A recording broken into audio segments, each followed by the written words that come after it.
Greetings from Bishop Fenwick. Welcome back to the vlog. This is Tom Noonan speaking to you from the front entryway here at Bishop Fenwick. Not the most exciting or extraordinary space, which is exactly why I'm here. It's a place where people just kind of come and go.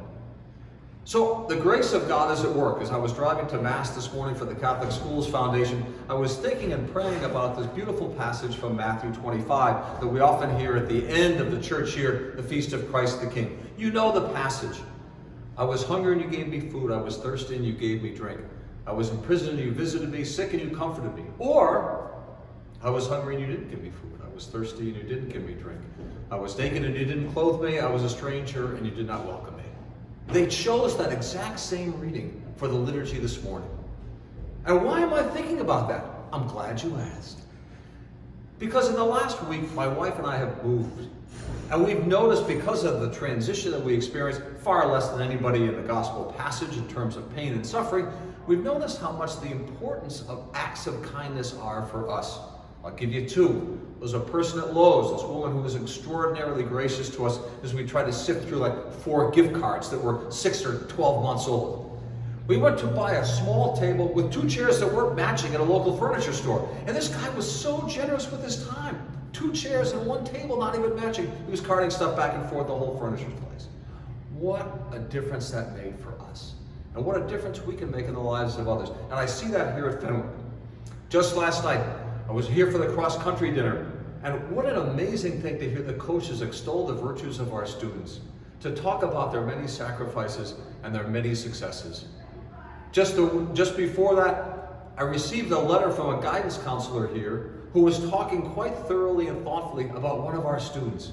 The care and the time she invested in that email meant so much to this young person. And before you think it's not applicable to our students, let me share these 2 stories that I just heard recently. There was an 8th grade applicant and a mother who came to the open house last Thursday. They said they had already made their choice basically to come to Fenwick because they encountered one of our students over the summer. And he handled himself in a difficult situation. They didn't give the details, but he handled himself with such grace and class, such maturity and dignity, that they knew that's the kind of school they wanted to send their daughter to. And here at these front entry doors, just a week ago, a prospective faculty member came through for an interview. She didn't know where to go. One of our students stopped and said, "Hey, this is who I am. I'm a student here, and can I help you?" And she said, "No, I can find my way." And the student stopped and said, "No, I have a free period. Let me walk you to where you need to go." This prospective faculty member said to me, "This is the kind of school I like to be at." I don't know why people are kind. Maybe it's because they see, as the gospel reminds us, something of the face of Jesus, of the presence of Christ in those who suffer. Maybe it's because they just want to live by the law maybe it's because they just want to practice the saying of treat others as how you would want to be treated. The students are coming through very quickly, so I have to make this fast. So the golden rule is perhaps their motivation. Or maybe it's because they believe in some kind of grand karma, that boomerang effect of good deeds and bad, that they come back to either way. I don't know why people are kind. I just know that it matters.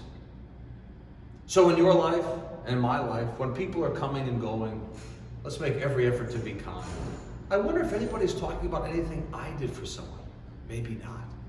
Maybe I need to be better at that.